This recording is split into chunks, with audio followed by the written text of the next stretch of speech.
I'm a 24-year-old male now, but this story takes place when I was about 14 years old. Growing up, I lived in a neighborhood on the edge of a small desert town in Southern California. Running along the west side of this town is a huge winding canyon with a small river running through it. And as a kid, me and my friends spent a lot of time running through it and exploring it. Directly across the street from the house I lived in at the time is some type of electrical station. Just to the right of that is an old field. This old field is at the top of the river bottom and then levels of more old fields after that, like huge curved steps leading down to the bottom. By fields, I mean that they were once used for agricultural purposes, but at this point they were basically just huge overgrown dirt lots. Well, one night, a group of at least 6 of us decided to go camp overnight down in the dirt lots and just told our parents that we were staying at a friend's house. We just planned on having a fire, playing some guitar, and drinking a couple of beers. Like I mentioned before, there are multiple levels here and the hills in between each level are pretty steep. But there is a dirt road that runs along the side and goes all the way down to the bottom. The road starts right next to the entrance gate of the electrical station, which is only a couple of 100 feet from the street and has a bright light illuminating the area around it. Let's just call it the entrance light. So we walked down a couple of levels and set up at the bottom of the second to last hill, not too far from the dirt road. We get a fire going, play some music, and start having a pretty cool time. We were being pretty loud though and had a pretty big fire going. So every once in a while, one of us would run up the steep hill behind us to take a look around and make sure that the fire wasn't getting too big. At some point, I walked off to take a leak, and on the way back, I decided to make a quick run up the hill to make sure the coast was clear. I take a quick scan around and see something moving around by the top of the road, which I can only see because of the entrance light behind whatever it was. I back up and move down the hill a bit so only my head is peeking over. I try to signal down the guys, but no one is paying attention to me. When I look back up, my eyes adjust more and I see what looks like the silhouette of a man, not walking back and forth, but walking in a circle, a tight circle. My first thought was, maybe they're on the phone, but then I see both arms swinging at their sides. I don't know exactly what time it was, but I remember that it was pretty late. What the hell was this person doing out here in the middle of the night by themselves, walking in circles? I can hear the guys behind me still laughing and talking. I turn back and see my friend Paul heading up the hill to see what I was doing. I signaled for him to keep low and pointed up at the person. Not long after, all of our heads were lined up peeking over the top of the hill. We were all giggling and whispering to each other, trying to figure out what the hell this person was doing. The longer we watched though, and the more we paid attention, the creepier it got. Something about the way they moved was just unnatural. We start breaking back into whispered conversation when the person stops. They turn and face our direction. The moon was out that night, but we were a few 100 yards away and in the dark, so I was sure that they couldn't see or hear us. But it really felt like they could, like they were looking right at us. I took a glance back and saw that the fire had died down some, so I know that it wasn't that. Then all of a sudden they start walking, not down the dirt road next to them, but down the rough, steep hill in front of them, out of the light, out of sight, directly towards us. We all flipped out and went flailing down the hill. We got to the bottom and started grabbing our stuff and kicking out the fire. The only place to really go or hide was further down the river bottom, or to a large tree a little further down the road surrounded by thick bushes. I grabbed my guitar and started running towards the tree, which was maybe 100 yards away. Not even halfway there, I look over and about 30 feet away I see a tent floating across the field next to me, because someone decided that they were going to bring the whole damn tent with us to hide.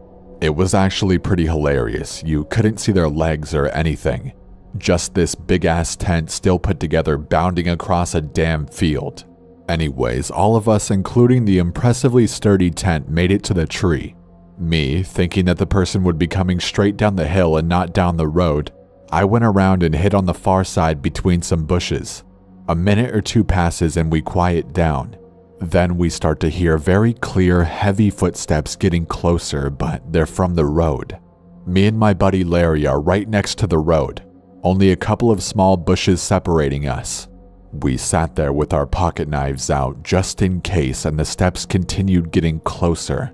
I want to mention that at this point I wasn't exactly shitting myself. It was really creepy, but it was more just this bizarre thing that was happening. What happens next though, I still can't explain. And this is what still freaks me out about this night. The footsteps were loud and they were getting really close. They make their way towards the end of the bushes right next to me, of course, and they stop. They were maybe 5 feet away from us. Me and Larry look at each other in complete confusion. We just sit there, holding our knives, listening and waiting. After a few minutes of silence, I can't stand it anymore. As slowly and quietly as possible, I stand up and peek out into the road, fully expecting to see someone standing there, but I don't see anything. I walk out of the bushes and out onto the road. There was absolutely nothing there. It was so quiet out there that whoever this was couldn't have gone in any direction, or really moved at all without us hearing it. But there I stood, and there was nothing. They just vanished.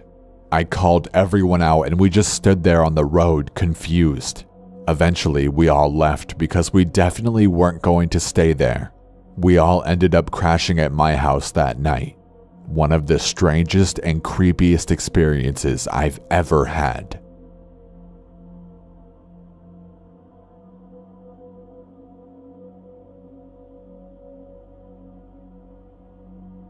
I live in Columbia, Missouri. I'm 25 now, but this event took place when I was 17 and still in high school.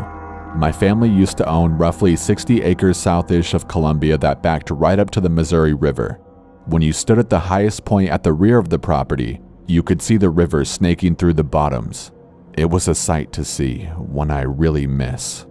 In my high school years, before we sold the property in 2011 when I had since left for college, I would routinely drive to the property on weekends and camp in the backfield in the bed of my truck.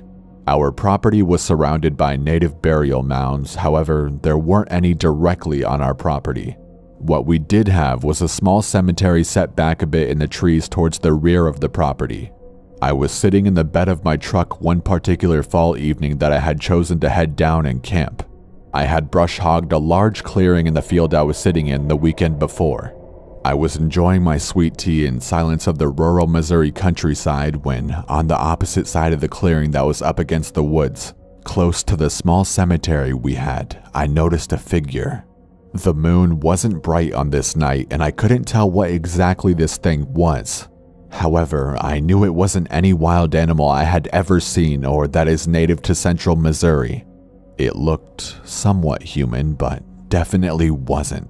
It moved slow and awkwardly and had weird angular-looking limbs. The only thing I could clearly see was its eyes when it stopped and looked at me. My God, I had never seen anything like it to that point in my young life or since. They weren't glowing per se, but I could see them clearly as if this thing wanted me to fear it just by looking at its eyes. We were locked in for about 3 seconds when it made an awful screaming type noise. The closest I can relate it to is what I would imagine gravel in a garbage disposal would sound like. That's when I decided it was time to get out of Dodge and go home to sleep. It never advanced towards me or threatened me, but when it looked at me, a feeling of dread I've never matched again washed in. The purest form of dread you can imagine.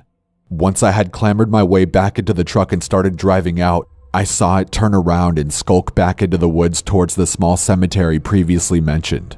I have no idea what I actually saw, but the only thing I can think of is a skinwalker considering the native burial mounds and cemetery.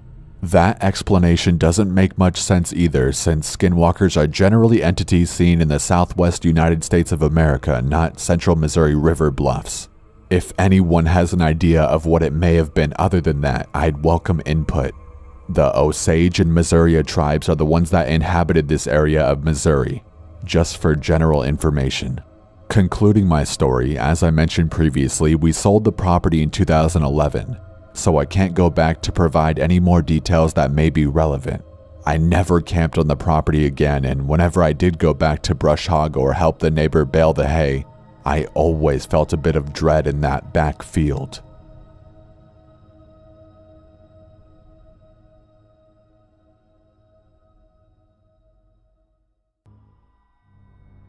I've been holding off on sharing this because I'm still kind of shaken from it. My family has always been hunters and usually stick to the same places when it comes to said hunts. My great-grandfather took my grandfather, grandfather took my mom took me. It was always a good time going. This last year, during the deer and bear hunts, we went to San Juan Elk Ridge in southern Utah just like every other year. It's a really beautiful area next to a Native American reservation and another area called Beef Basin. Yeah, stupid name, right? So we set up our canvas wall tent, we being Granddad, Mom, and I, and we get camp all cozy and livable. At around 3:30 p.m., my grandpa and I went for a hike to see what we could find. With bears in the area, both of us always had guns on us. We had been here many times before and both of us knew where we were at all times. But this hike felt different, like that stereotypical someone's watching me feeling. And I could tell it wasn't just me because my fearless 67-year-old granddad was gripping his rifle a little tighter than usual. That's when I heard the whispers. Not loud enough to understand what they were saying, but loud enough to hear. They seemed to be coming from just ahead of us in a small clearing of trees. As we came into the clearing, the whispers stopped.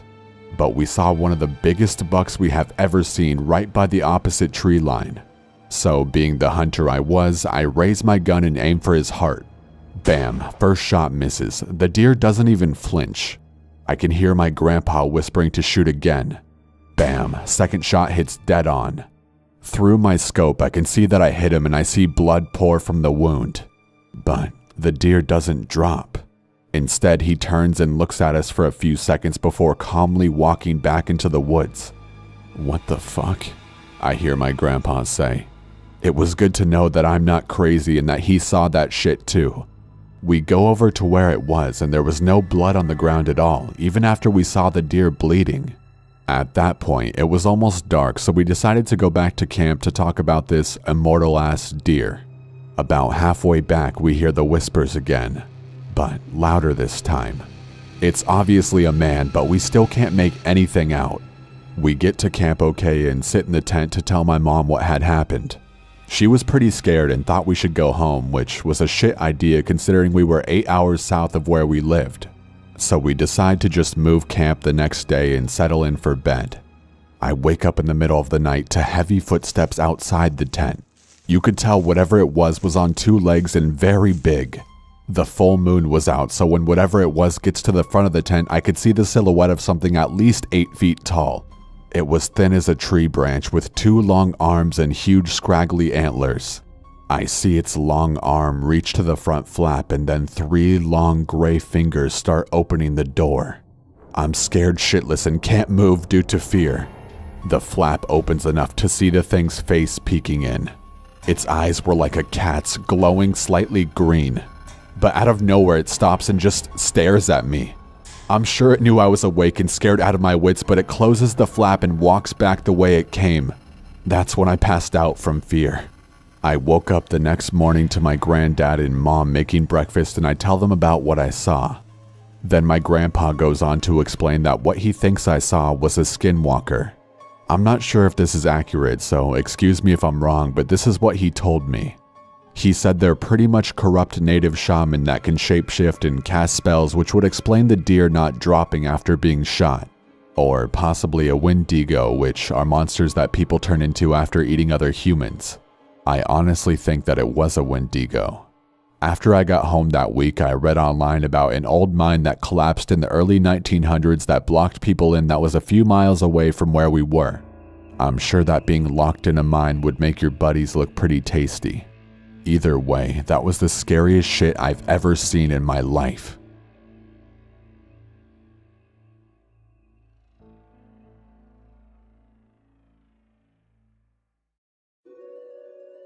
I've never been a person to think that skinwalkers are real until 1 week ago. Last week I went camping with my mom and we were in Strawberry, Arizona. We were going to be camping for the weekend starting Friday night to Sunday afternoon.